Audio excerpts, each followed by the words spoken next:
Before there was pain, there was beauty. Before there was horror, there was the sound of laughter in a galaxy that had forgotten how to die. The Eldar were not always creatures of despair. Once, they were a civilization so perfect that even the stars bent toward them. Their ships sailed the void like dreams given metal form, each vessel humming with living song. They had tamed death, mastered art, and turned their emotions into weapons of creation. Planets bloomed beneath their will. Suns were sculpted to shine in pleasing patterns. They were the architects of paradise, and paradise, as it always does, began to rot from the inside. Perfection is a disease that kills slower than war. It seeps through the soul, whispering, "You can do better. You can feel more." That whisper became the heartbeat of a civilization too flawless to fear consequence. In the final millennia before the fall, the Eldar turned inward. They no longer built empires or explored the stars. They explored themselves. Pleasure became philosophy. Pain became art. Every moment of existence became an experiment in sensation. Their cities no longer echoed with prayers or purpose. They pulsed with the rhythm of endless indulgence.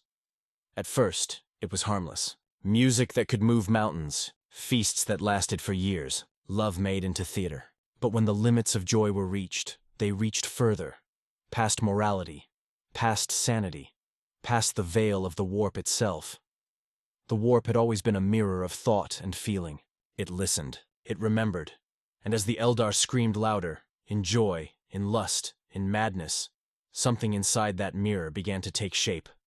Across their core worlds, cults of sensation rose like weeds in perfect gardens. They met in marble halls and golden amphitheaters, their faces masked, their names forgotten. They sought experiences so intense that they could only be described as divine. And in those gatherings, the first prayers to nothingness were whispered.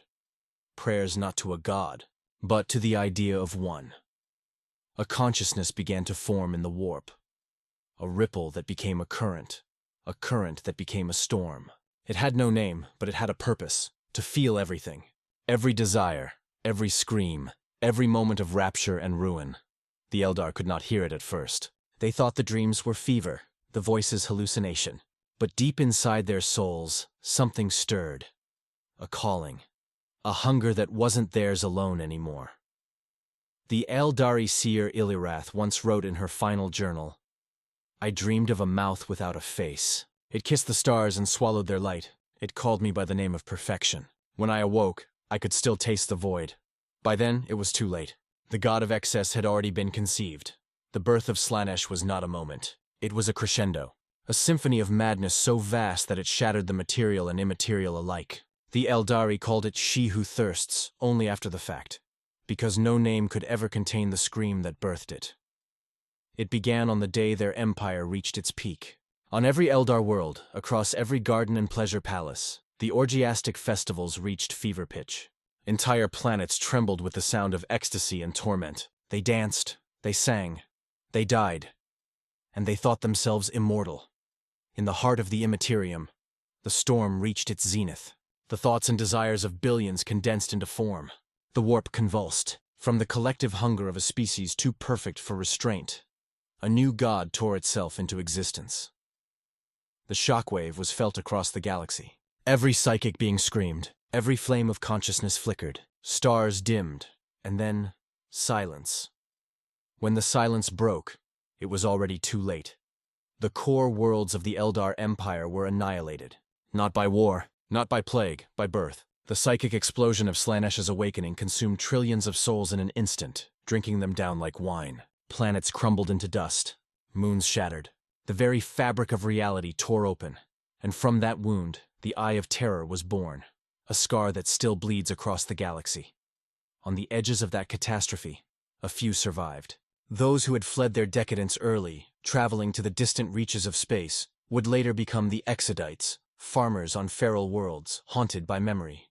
Others who lived aboard their massive craft worlds escaped the blast by mere fortune. They became the craft world Eldar, the last remnants of a species that had devoured itself. But survival came with a curse. Every Eldar soul, from the moment of its birth, became bound to Slaanesh. She Who Thirsts could taste them through the warp, could feel their essence as a distant perfume. When an Eldar dies, their spirit does not fade into peace. It is hunted, devoured, and dissolved into the endless appetite of their own creation. Even now, 10,000 years later, the Eldar whisper their prayers not to live, but not to be noticed. For the newborn god, that first feast was endless. Slaanesh awoke in beauty, terrible, radiant beauty. They beheld the galaxy with the curiosity of a child and the hunger of a predator. To gaze upon the newborn prince of excess was to see every desire you've ever had reflected in perfect form. To hear their voice was to remember every secret craving you've ever buried. Slaanesh was not evil in the way mortals understand it. Slaanesh was simply want, raw, infinite, unfiltered. The universe itself bent around that hunger. And yet, even gods have curiosity.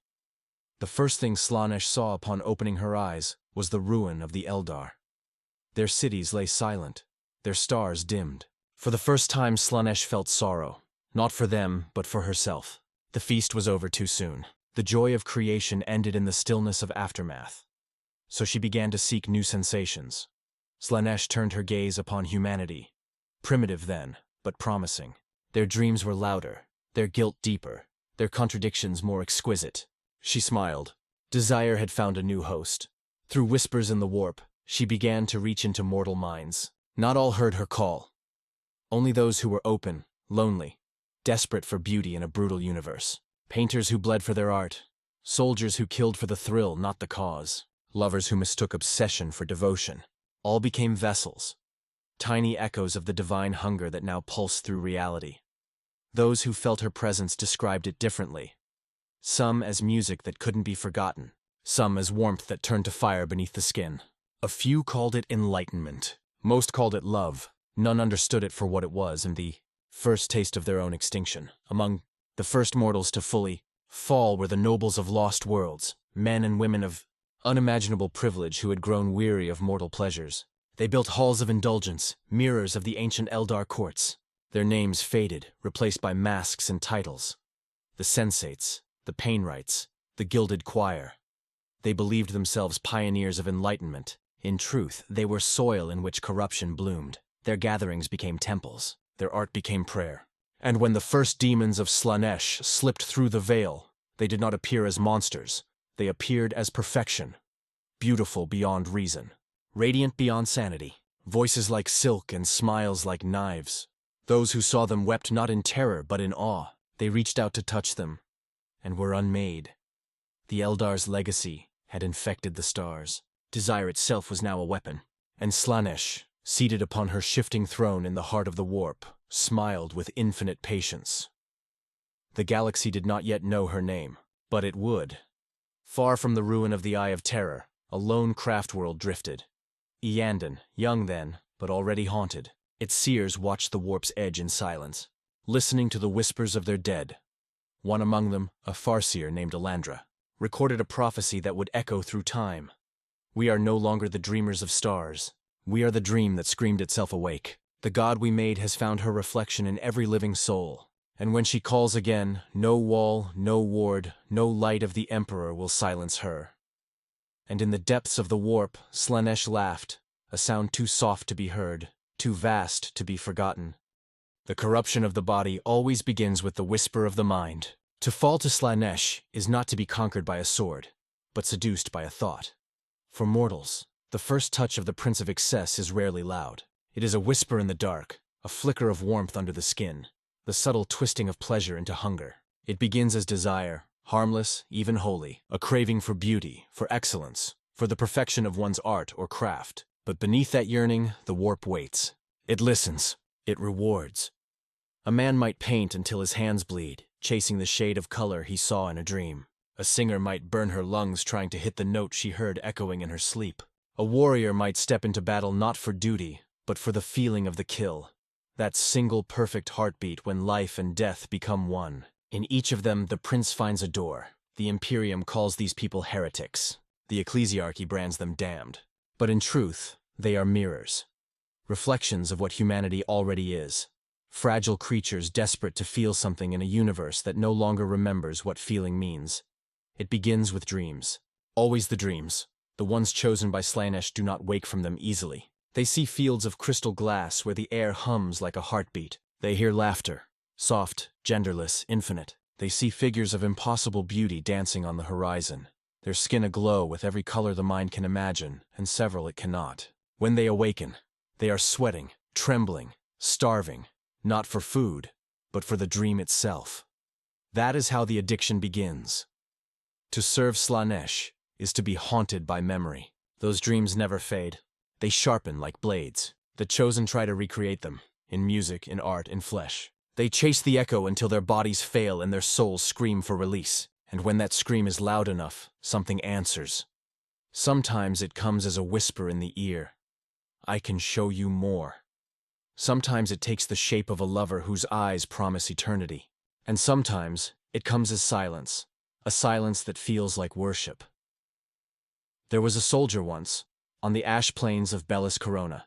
His name has long since been erased from the Administratum's archives, but the locals still tell the story. He had fought for 30 years, lost everything, his home, his regiment, his faith. But in his final campaign something changed. He began to smile in battle. When the artillery fell, he laughed. When last fire burned through his armor, he called it beautiful. His comrades whispered that he was possessed. The commissar tried to execute him. But before the bolt round could fire, the soldier caught the barrel, kissed it, and whispered a prayer to she who thirsts. When they found his body, it wasn't burned. It was blooming. Flesh opened into petals, each shaped like a screaming mouth. The cult that rose from his remains spread faster than the plague ever could. They called themselves the Choir of Thorns. They believed that every wound was a hymn, every scar a verse in Slaanesh's endless song, desire is contagious. It infects faster than fear, faster than faith. Within the hive cities of the Imperium, where the air tastes of rust and despair, the promise of sensation is divine. A single whisper of Slaanesh can undo generations of obedience. A miner who toils in the dark for scraps of rations might hear a voice that says, "You deserve more." And for the first time in his life, he believes it. The cult spread through pleasure and empathy alike, through laughter shared in secret, through art banned by the ecclesiarchy, through touches exchanged behind closed doors. The agents of the prince don't always wear masks or mutations. Sometimes they are poets, sometimes they are healers, sometimes they are simply kind. And that is the cruelty of Slaanesh. The corruption doesn't always come in screams. Sometimes it comes in comfort. But to answer the call is to begin the descent. The first offering is always personal. A memory, a fear, a line one swore never to cross. Each act of surrender opens another door. The colors grow brighter. The sounds deepen. Every breath feels like a song. And then, without realizing it, the soul is no longer one's own. The cultist does not even notice when prayer replaces thought. Glory to the perfect one, they whisper before sleep. Blessed be the hand that touches and the voice that commands. In the mirror, they no longer see themselves. They see beauty, shifting, divine, terrible. Their reflection smiles even when they do not. That is how Slaanesh rewards her faithful. She lets them see what they want most, even if it kills them. On the war-torn moon of Fearix 7, the Inquisition uncovered a temple unlike any other. Beneath the ruins of a manufactorum, they found chambers carved in glass, their walls pulsing like veins. In the center, a statue, neither male nor female, neither alive nor dead, smiled with lips of living flesh. The adepts who stared too long at it were found later with their eyes burned out, yet each had carved words into their arms before dying. It was beautiful. What the Inquisition could not record was what they heard. Those who survived spoke of music that played from nowhere. Music that made their hearts beat in perfect rhythm, until it began to hurt. They sealed the chamber in promethium fire. But even now, Vox signals pick up faint notes when the wind passes over the ruins. Some say it is the echo of the cultists who died there, still singing. Others say it is Slaanesh listening back. The path to damnation under the Prince of Excess is never forced. That is what makes it irresistible. Unlike Khorne, who demands blood, or Nurgle, who smothers with decay, Slaanesh offers. She whispers, "This can be yours." And then she waits. To the artist, she offers beauty. To the soldier, victory. To the broken, healing. To the lonely, love. But every gift is poisoned. A poet who writes his masterpiece finds his tongue missing the next morning. Yet he still hears his own voice reciting the words in his dreams. A duelist who wins every battle finds his enemies begging for death, and realizes he cannot stop until he kills himself. Because with Slaanesh, there is no satisfaction. There is only the pursuit. Once, an inquisitor named Dareth Holt sought to understand the cults he hunted. He captured a high priestess of Slaanesh, a woman whose voice could stop hearts, whose face shifted subtly with every glance. He kept her in a sealed chamber beneath Terra for 70 days, recording her every word. On the 71st day, he released her and shot himself through the skull.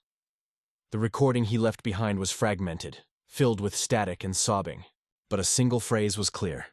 She didn't convince me. She showed me truth. The administratum purged the entire sector. The records were sealed, but rumors say that when the file is played at low volume, you can still hear her voice whispering through the distortion.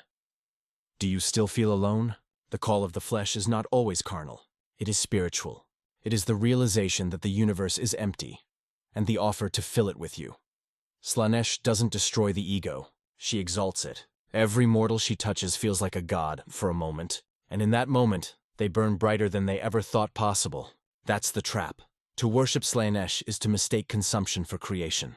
You believe you are ascending when you are, in truth, being hollowed out. Every joy stripped of meaning until only need remains. It's not pain that defines her followers. It's absence. The silence after the scream. The stillness after the ecstasy. And when they reach that void, they call it enlightenment. On the world of Hestia Prime, where the Adepta Sororitas fought the cults of the Velvet Choir, one sister recorded her dying vision. Her body was torn apart by sonic waves, her armor shattered, her mind overwhelmed. Her last Vox transmission ended with a whisper, barely audible through the static. I saw her face. It was mine. And that, perhaps, is the truest horror of Slaanesh. She is not something you meet in the warp. She is something you meet in yourself. The Imperium has never been short of faith. It burns incense to its god, sings hymns to its saints, and kills in his name. Yet faith, even the purest kind, breeds shadow. Wherever the light of the Emperor burns brightest, something in the dark begins to smile. The cults of Slaanesh are not born in darkness. They are born in beauty, in the noble spires of hive worlds, where the air is perfumed and the walls lined with velvet. The upper castes whisper of new sensations, of masked gatherings where the pain of truth feels like pleasure. They do not call themselves heretics. They call themselves aesthetic philosophers. But by the time their gatherings end, the floors are painted in blood, and the screams harmonize into something too structured to be human. Every Slaaneshi cult begins as an idea. That feeling, not faith, is the true form of devotion. In Hive Tarsus, they called themselves the Choir Invisible. 1,000 nobles met beneath the cathedral where the ecclesiarchy's sermons droned above them. While the priests sang of purity, the cult sang of sensation. They injected liquid light into their veins, believing it would let them hear color. They painted their faces with ash and gold dust, claiming it made them closer to divinity. When the Arbites finally breached their halls, they found only silence. The nobles had fused into the walls, their bodies melted, their faces ecstatic. Their last act had been to listen.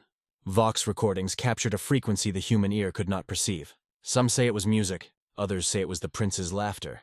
The incident was erased from official record, but whispers in the lower hives told another story. That the choir still sings on quiet nights, and that those who follow the sound never return. The cult spread not like armies, but like perfume. Unseen, intoxicating, and deadly. Each has its own language, its own ritual, its own lie. In the manufactoria of the lower hives, they promise escape from pain. To the soldiers, they promise courage without fear. To the lonely, they promise warmth. And to the faithful, they whisper a single question. Why worship a god who never answers, when there is one who always does? Slaanesh answers, not with miracles, with feelings.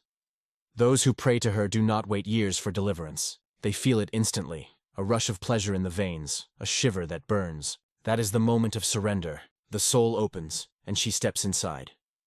The ecclesiarchy fears the cults of Slaanesh more than any other, not because they are the largest, but because they are the quietest. Khorne's worshippers scream their oaths. Nurgle's followers reek of decay, but Slaanesh's? They smile, they bow. They blend in. They build temples behind theaters, within noble estates, inside pleasure houses sanctioned by the administratum. To the untrained eye, they are entertainers, artists, courtesans. But every gesture, every note, every scent is a sermon. Every performance a ritual. The ecclesiarchy sends preachers to purge them, yet half return as converts, speaking of visions too beautiful to describe, of voices that sang them into grace. Those who resist go mad, those who obey vanish. One cult, the Guild of the Rose Veil, once performed across the segmentum solar. They called themselves actors, wandering from planet to planet. Their plays told stories of love and tragedy so vivid that audiences fainted or wept uncontrollably. When they reached the shrine world of Varela, the cardinal granted them sanctuary in the Grand Basilica itself. 3 nights later, the basilica was silent. The entire city had gathered for the final performance. What they saw was indescribable. A play that turned into ritual. The performers shed their skin as costumes, revealing luminous forms of glass and flesh. The crowd rose to join them, their bodies unraveling in perfect rhythm. When the Inquisition arrived, there was no audience left. Only mirrors, and in every reflection, the same serene smile. To this day, no one dares perform on that world again. The ruins still echo faint laughter when the wind blows. Cults of Slaanesh are not always built on lust. Some are born from curiosity, some from despair. The poorest of the poor, deprived of color and warmth, find solace in the small pleasures of touch or song. When Slaanesh finds them, she does not promise gold or power. She promises feeling. In the hive depths of Vornak, an entire slum was taken by what the locals called the quiet joy. They said it began with a singer, a blind woman who sang to herself in the dark. Her voice was soft, filled with sorrow. Soon people gathered to listen. The next week, they sang with her. By the end of the month, no one spoke anymore. They only sang. When the Adeptus Arbits entered the sector, they found every inhabitant kneeling, their throats torn open from endless melody. The singer's body was gone, but her song still played on the wind, looping like a memory that refused to die. Not all cults fall so quietly. Some rise like wildfire. The House of Crimson Wine, for instance, ruled 3 hive levels before the Inquisition intervened. What began as an exclusive banquet circle became a regime of terror and ecstasy. Guests paid with flesh instead of coin. Every night was a ceremony. Every dish was human. The cult's leader, known only as Velatrix, was said to have been born noble, a woman of elegance and intellect.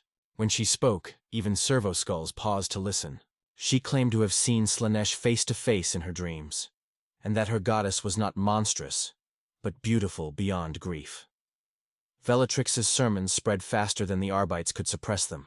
She promised transcendence through indulgence, not mindless lust, but understanding. Through pleasure, she said, we remember that we are alive.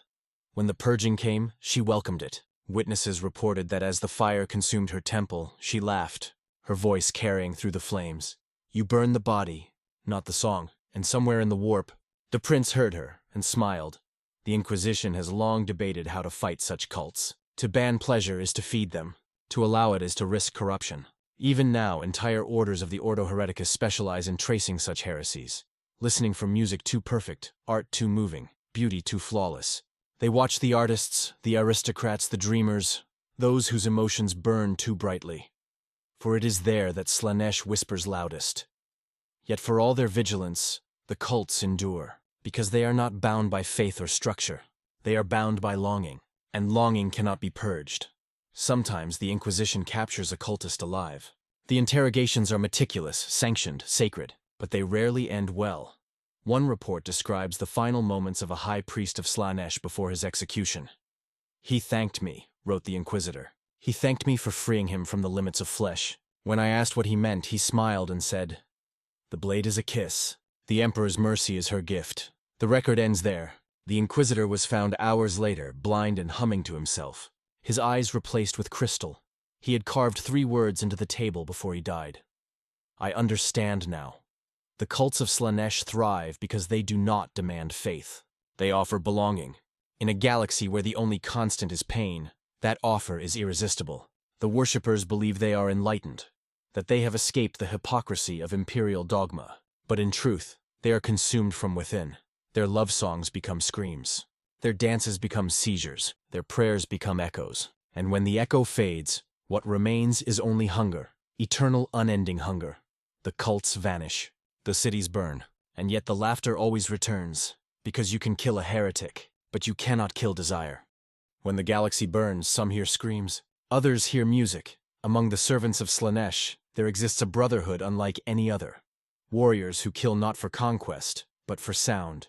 To them, war is not chaos. It is symphony. Every bolt impact, every dying scream, every sonic ripple of destruction is a note in an endless song dedicated to their god. They are the noise marines, and where they march, silence itself dies. Once, they were Astartes, Once they swore loyalty to the Emperor, but when the galaxy tore itself in half during the Horus Heresy, these warriors discovered a truth darker and sweeter than any creed. That sensation was divine.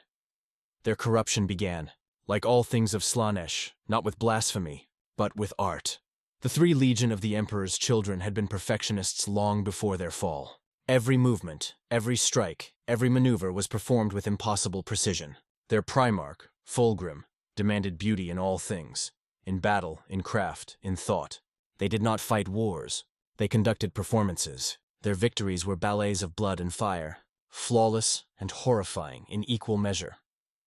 When Fulgrim encountered the Layer Blade, a Xenos weapon that whispered through the warp, it began to whisper to him too. It promised him beauty beyond the limits of flesh. It told him that the Emperor's perfection was a lie, that true divinity lay in feeling everything. From that whisper, the fall began. During the heresy, when the Primarchs turned against the throne, the Emperor's children descended into madness disguised as art. They discovered a weapon more intoxicating than any relic: sound. On the ravaged world of Harmony, they experimented with sonic technology. Weapons that could vibrate flesh apart, shatter bone with a scream, or melt armor with frequencies tuned to pain itself. What began as research became ritual. They modified their armor to amplify these frequencies. Their very weapons became instruments. The battlefield transformed into a concert hall. Imagine it: the roar of the enemy charging, the crack of bolter fire echoing off iron walls, and beneath it all, the rising hum of sonic distortion as the Noise Marines tuned their amplifiers. The air shook. Blood mist turned to rhythm.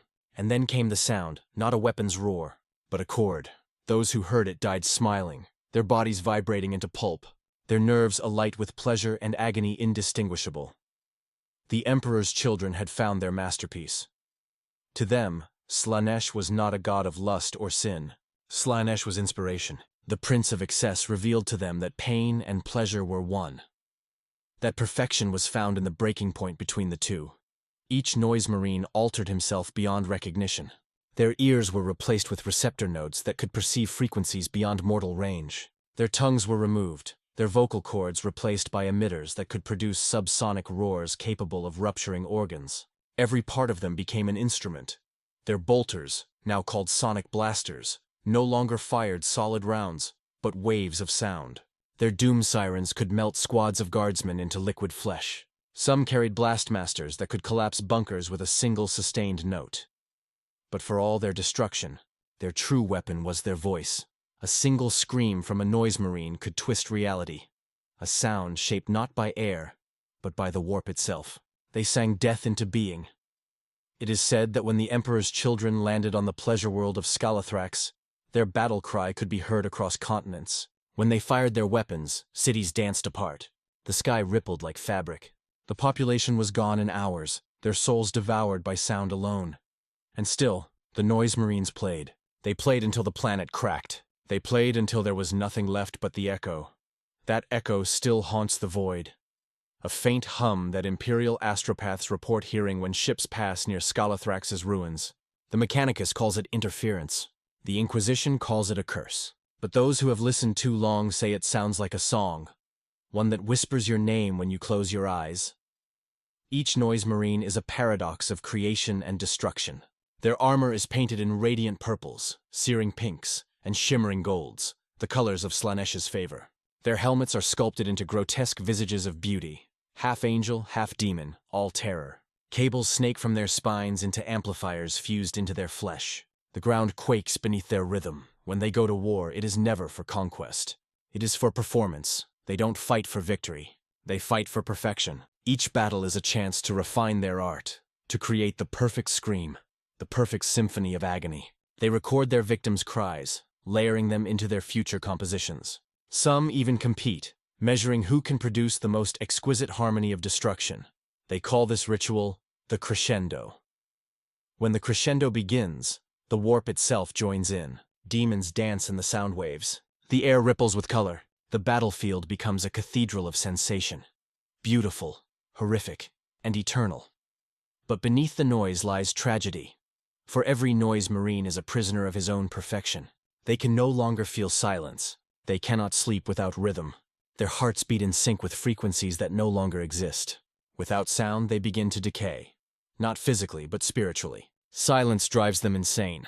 That is why their wars never end. That is why they keep playing. They are searching, endlessly, desperately, for the one note that will quiet them. It never comes. The Imperium has faced them countless times. Every campaign ends the same way, with confusion, madness, and collapse. Vox systems fail as their frequencies warp transmission. Psychers go blind as their minds are filled with unbearable music. Even the Adeptus Astartes struggle against them. Their training, their faith, their discipline, all crumble beneath the sensory assault. To the Noise Marines, the screams of their enemies are applause. The explosions, the burning of tanks, the shrieks of dying mortals, all are instruments in their orchestra. And when the battle is over, they stand amid the ruin, listening. If the silence that follows is not perfect, they play again. Legends say some Noise Marines can hear the Prince herself. They claim that Slaanesh speaks to them in frequencies no mortal could perceive, that she hums through the void, guiding their chords. They do not kneel before altars. They perform their worship. Every note, every strike, every vibration is an offering. And Slaanesh listens, always. There is one warband feared above all others, the cacophony of Fulgrim's children. They wander the Eye of Terror, gathering on shattered moons and hollow ships. Every decade, they perform what they call the Symphony of Pain, a galactic-scale ritual said to resonate through the warp itself. When they play, demons rise in harmony. The warp blooms with light. Even chaos itself pauses to listen. The last time the cacophony played, the astropaths of Cadia went blind. The Astronomicon flickered for an instant, just long enough for every Imperial navigator in range to hear a sound they could not describe. It wasn't words. It wasn't music. It was feeling a warmth so bright it burned, a sorrow so deep it bled. And then, silence. Some Inquisitors believe that one day, the Noise Marines will find what they are looking for. The perfect note. The divine chord that ends the song. Others believe that the moment they do, the galaxy itself will shatter. For if Slaanesh is the god of sensation, then her greatest servants are composers of the end, seeking not chaos, but climax, and every crescendo must end in silence. They say temptation knocks like a lover. That is a lie the damned tell themselves to make surrender sound like romance. Temptation under Slaanesh does not knock. It arrives as memory, wearing your favorite face, speaking in your voice, promising what you already decided to want before the universe learned your name. It does not invade. It invites. And because the invitation looks like mercy, you open the door and call it home. In the quiet after slaughter, when battlefields steam and the dying count their heartbeats like coins, there is a moment that does not belong to the Emperor or the Xenos or the Void. It belongs to hunger. A guardsman wipes his bayonet, and the weight of what he has done settles into his wrist with a warmth that is not pride and not shame. It is completion. The arm remembers the arc. The pulse remembers the pace. In that space, a thin, soft thread winds around the soul and ties a bow. You were made for this, the thread whispers. You could do it again. You could be better. The soldier sleeps. The thread tightens. Desire is not sin by itself. The ecclesiarchy would be relieved if it were, for then the world could be tidied by confession and penance. Desire is an engine. Under Slaanesh, the throttle jams open and the brakes are renamed cowardice. You are not told to abandon decency. You are told decency is the lesser art, useful perhaps, like scales to a musician, but no one applauds scales. They applaud the song. So you practice until your fingers bleed, and then you learn to love the bleeding because it means the song is closer.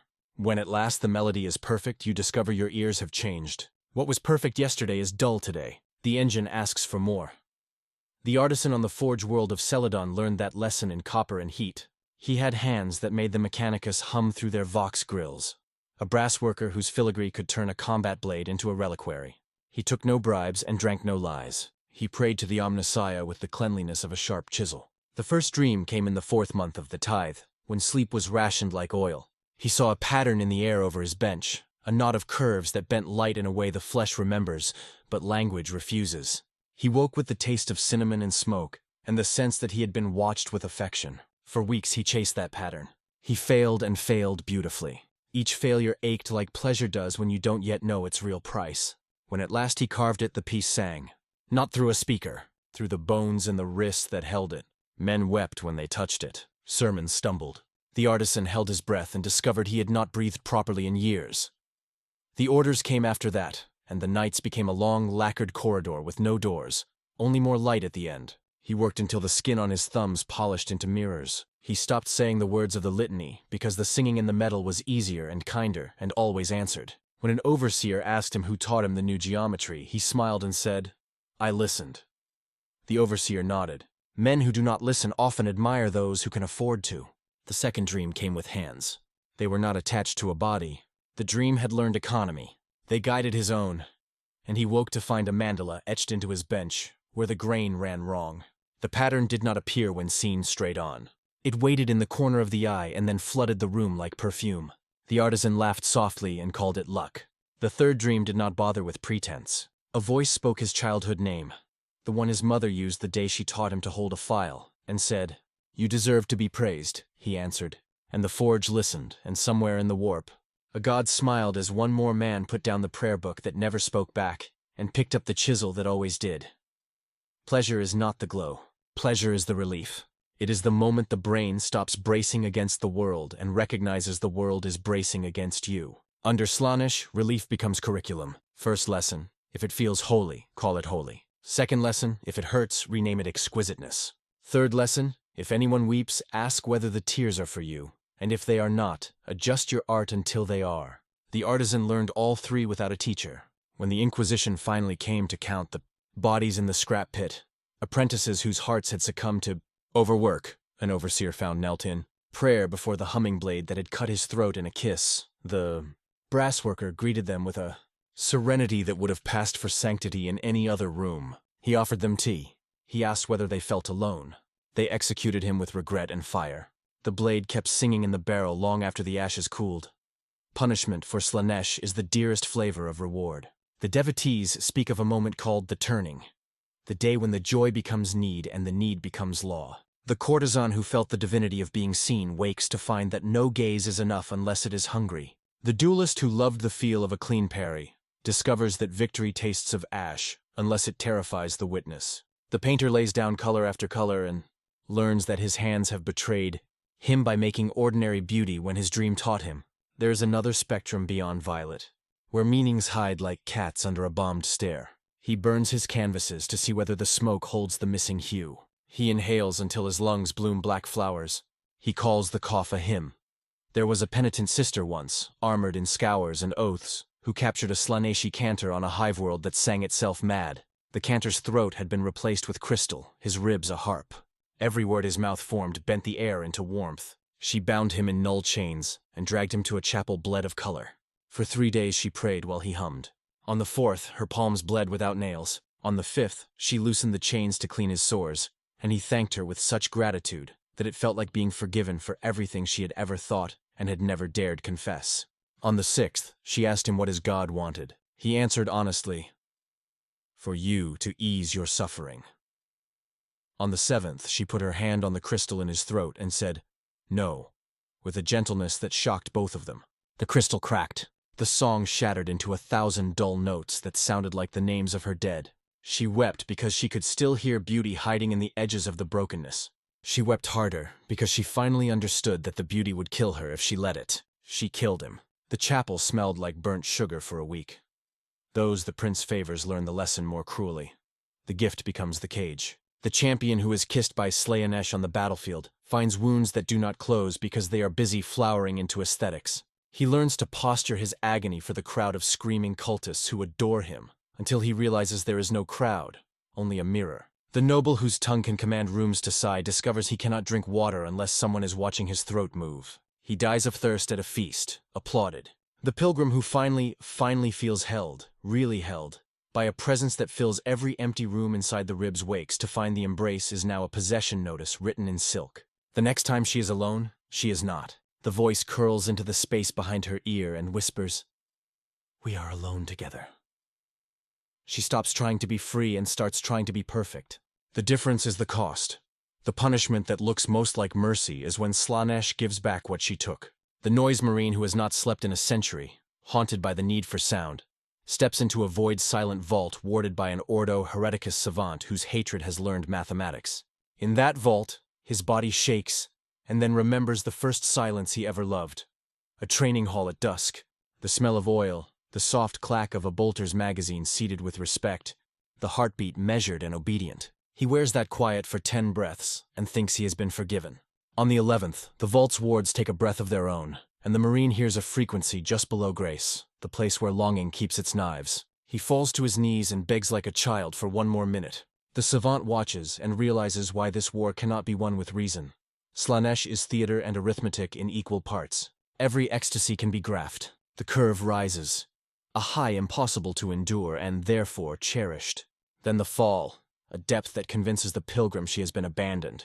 The solution is always more.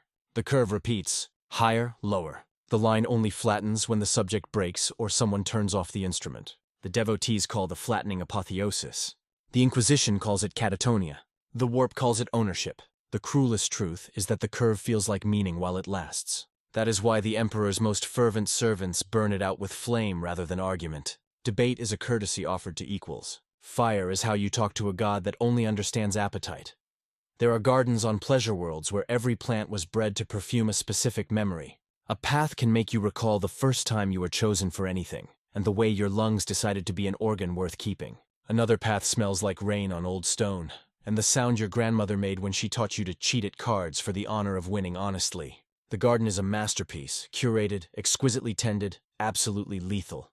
Visitors leave convinced they were loved by the very air. They come back with gifts, then they stop leaving. The proprietor grows very rich and very holy. There are few sounds in the galaxy more dreadful than the song of a Slaaneshi flesh choir. It is the music of the damned, woven from lungs that never rest, vocal cords that never heal, and souls stretched thin across the abyss until they vibrate like strings. The choirs are not legend. They are instruments, built from what remains of those who prayed too late, or too beautifully for mercy. They do not sing by choice. They sing because silence is forbidden. It begins as all Slaaneshi works do, with creation disguised as devotion. A warband captures a world, a shrine planet, a hive, a garden built for nobility, and converts it into a cathedral of sound.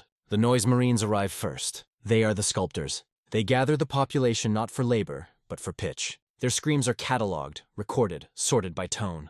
Every octave has a purpose. Every voice has a destiny. The elderly are used for bass, their lungs deep and ragged, vibrating the ground itself. The young are sopranos, their shrieks bright and sharp enough to cut armor.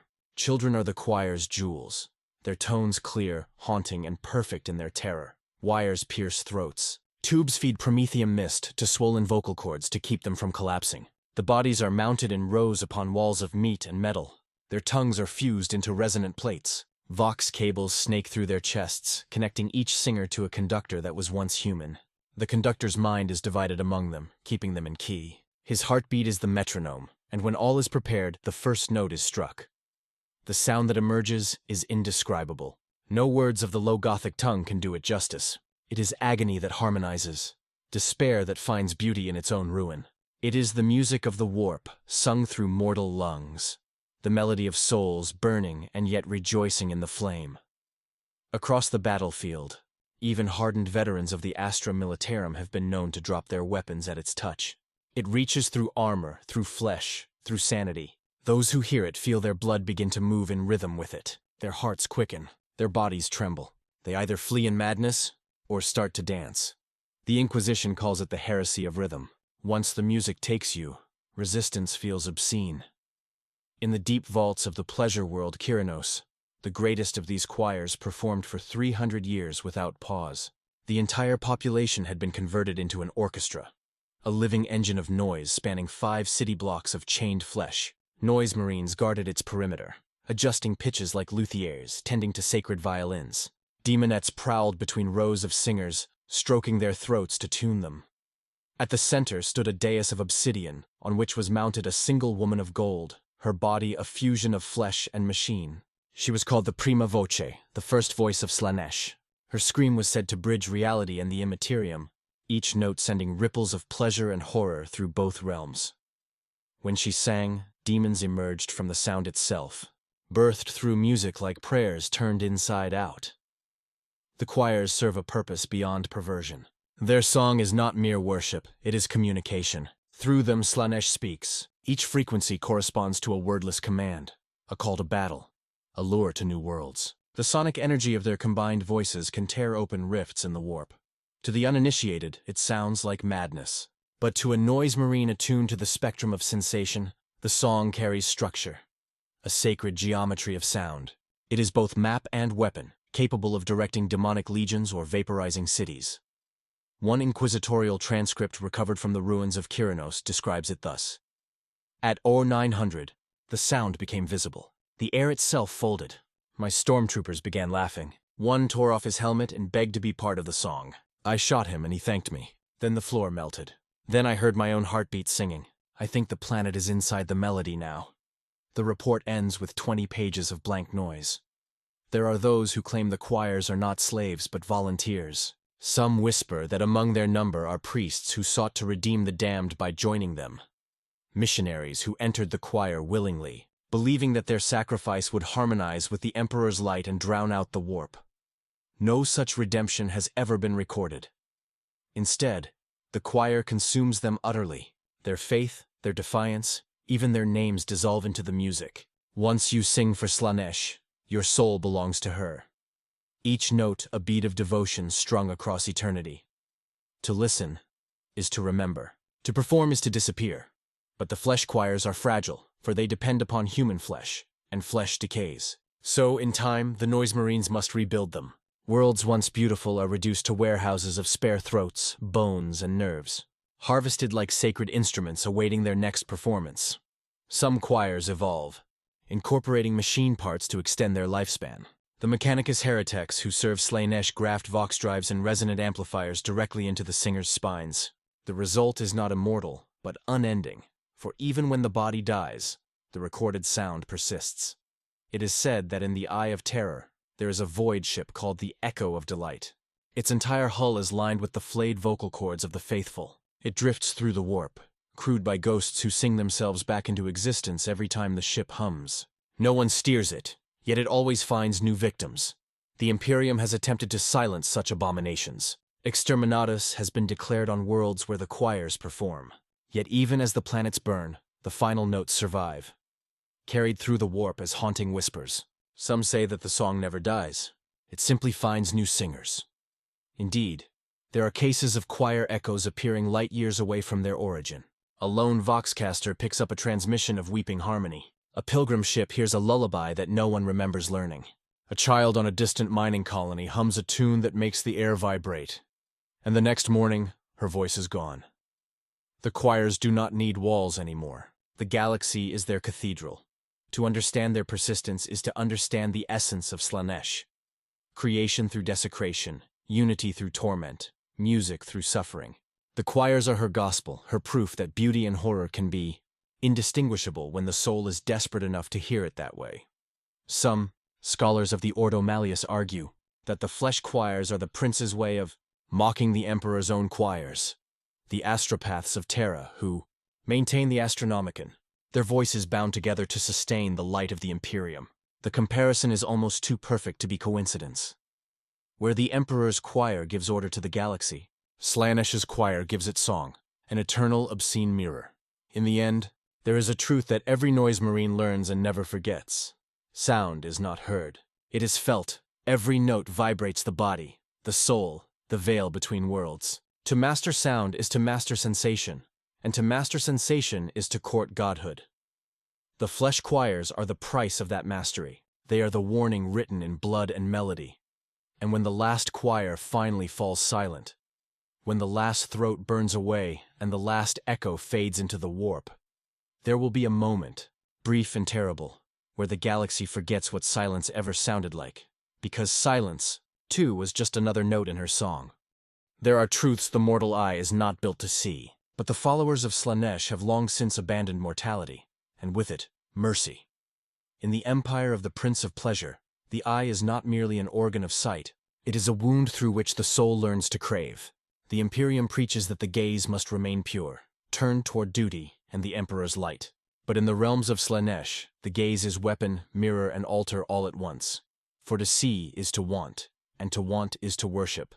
It begins innocently enough. An artist yearns to capture beauty so precisely that his eyes no longer blink, afraid to miss the perfect moment.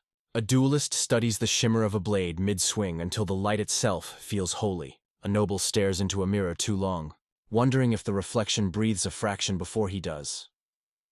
These are the small cracks where the eyes of excess begin to grow.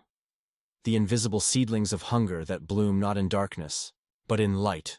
The cults of the eye whisper that sight is the first sin, that the emperor's blindness, seated unmoving upon his golden throne, is not weakness, but protection. For he saw too much once, and the cost was eternity. They call this heresy the luminous doctrine. And in secret, they reenact it. In a hidden spire on the pleasure world of Velithra, the luminous doctrine built a cathedral of glass. No prayers were spoken there, only viewed. The walls were covered in crystalline panels that refracted light from 100 captured suns. Each beam was shaped, bent, and tuned through lenses carved from human corneas. Worshippers came to see enlightenment. They believed that true vision was not what the eyes beheld, but what the eyes endured. For hours they would stare into shifting geometries of light, until tears became blood, and blood became clarity. The ones who survived the longest were said to glimpse a figure dancing within the light. Elegant, shapeless, and infinitely desirable. When the Inquisition finally breached the cathedral, they found no living congregation, only mirrors, tens of thousands of them, and on the surface of every mirror, an eye. Still blinking, still watching. The Ordo Malleus declared the place cursed, but one interrogator made a note in her report. The eyes follow us, but not with hatred. They look at us the way the sea looks at a child who has just learned the word drown. To the true servants of Slaanesh, the eye is more than symbol. It is tool. In their demon forges and torture halls, eyes are harvested, polished, and repurposed. The noise marines embed lenses into their armor, granting them the ability to see sound. They perceive frequencies as colors, pain as light, and death as shape. Hirtex of the Dark Mechanicum craft ocular relics called Oculus Serpenta, glass spheres filled with distilled warp light. To gaze into one is to see every desire you've ever buried, projected as radiant truth. Most go mad, a few go blind and blessed. And then there are the seers of Glutara, pilgrims who pluck out their eyes willingly and replace them with gems carved from demonic crystal. They do not see as mortals do. They see emotion itself. Lust as crimson halos, envy as silver fire, agony as violet smoke. They wander the battlefields of the galaxy, painting what they see in blood and ash. Their art is said to be so vivid that those who view it can feel the heat of their own shame burning through their skulls. Entire regiments have executed themselves after a single exhibition. But not all who fall to Slaanesh's vision do so willingly. In the void, where the stars hum with their own strange gravity, demonic entities known as the Watchers of Delight drift unseen. They resemble vast, translucent jellyfish of light and flesh, each trailing 1,000 ocular tendrils. When a ship passes near them, the crew begins to feel watched, not by sensors, but by something alive. Cameras malfunction, lenses fog, yet the crew swears they can see eyes forming in the frost on the glass, or in the shimmer of coolant vapor. Those who stare too long begin to report visions, their deepest longings, laid bare in luminous detail. Some fall to their knees, weeping. Others tear out their own eyes to stop the sight, but blindness offers no protection. For the Watchers see through their victims, using them as windows into the mortal realm. And when they have gazed enough, when they have tasted the dreams of those aboard, the ship vanishes. Not destroyed, simply unseen again, by any eye that was ever human. The Adeptus Mechanicus has catalogued 14 such disappearances in Segmentum Pacificus alone. Each incident coincides with a faint warp echo resembling a heartbeat or applause. The cultists of the Eyes of Excess believe that to be seen by their god is the highest ecstasy. They paint their faces with reflective oils, line their eyelids with shards of mirror, and conduct ceremonies in which every participant must maintain eye contact without blinking. The first to break the gaze is sacrificed, not out of cruelty, but necessity. Their eyes are cut out and placed upon an altar of polished obsidian, where they open again, glowing softly. They call this the awakening. When enough eyes awaken in one place, something begins to look back. Sometimes it is a demon, shimmering in the air like heat distortion. Sometimes it is only a reflection that does not vanish when you move away. But always it speaks, and the voice is your own, asking what you are willing to see next. One story tells of an imperial painter named Avalon Sert, who was commissioned to depict the martyrdom of Saint Ophelia on a cathedral wall. For months he worked, alone, obsessed with capturing the saint's final moment of faith before the pyre consumed her. Yet each time he painted her eyes, they came out wrong, too human, too afraid. So he made a bargain, as artists do when the muses fall silent. He whispered a prayer not to the emperor, but to the muse who never sleeps. That night, he dreamed of a woman made of mirrors. She offered him sight beyond sight. In the morning, he could paint again. His brush moved as if guided by unseen hands. When the mural was unveiled, the crowd gasped. The eyes of Saint Ophelia moved. They looked upon each viewer with such understanding, such unbearable compassion, that pilgrims fainted in rapture. But weeks later, the complaints began. People who prayed before the mural vanished. The priest who investigated found the wall warm to the touch, as if it were breathing. When they peeled back the paint, they found hundreds of eyes beneath the plaster. All human, all open, all weeping. The cathedral was sealed, but the eyes still blink through the cracks. In the warp, where truth itself bleeds, the concept of seeing means something different. There, the act of observation shapes reality. To look upon a thing is to change it, and Slaanesh's power thrives on that change. Her gaze seduces, not by showing horror, but by making it beautiful. Every demonette is sculpted in response to its victim's gaze. It becomes what the observer most desires, and in doing so reveals that desire as corruption. The victim cannot look away, because they are seeing themselves, perfected and perverted in the same breath. That is the eye's greatest cruelty. It turns perception into participation. You cannot witness Slaanesh without joining her. There is a legend whispered even among chaos itself, of a mirror that holds her reflection. They call it the oculus of perfection. No mortal knows where it lies, though cults have murdered billions searching for it. Some say it drifts in the eye of terror, orbiting a dead star. Others claim it hides within the vaults beneath Comarach, where even the Drukhari dare not look. It is said that if one gazes into the oculus and survives, they will see the universe as Slaanesh does. Every atom throbbing with need, every soul a prism of possible delight. The few who claim to have found it describe not beauty, but revelation so complete that sanity cannot survive it. They say the mirror shows not your face, but the shape of your hunger, and when you blink, it blinks back. Inquisitor Halbricht of the Ordo Hereticus once summarized the nature of Slaanesh's sight in his dying confession. Scrawled on the floor of a burning monastery, "To see her is to be seen, and to be seen by her is to never again belong to yourself." He had gouged out his own eyes before writing it. When his body was found, his sockets were filled with tiny mirrors, and the last thing they reflected was a smile. Those who worship Slaanesh learn too late that the gift of sight was never meant to be pleasure. It was meant to be warning, to see beauty and remain humble before it, to witness glory without claiming it. That was the test. And every soul who failed became another mirror in her cathedral. The eyes of excess are not monsters. They are cautionary tales made flesh. Each one proves that even in the grim darkness of the far future, damnation does not always roar or burn. Sometimes, it simply looks back.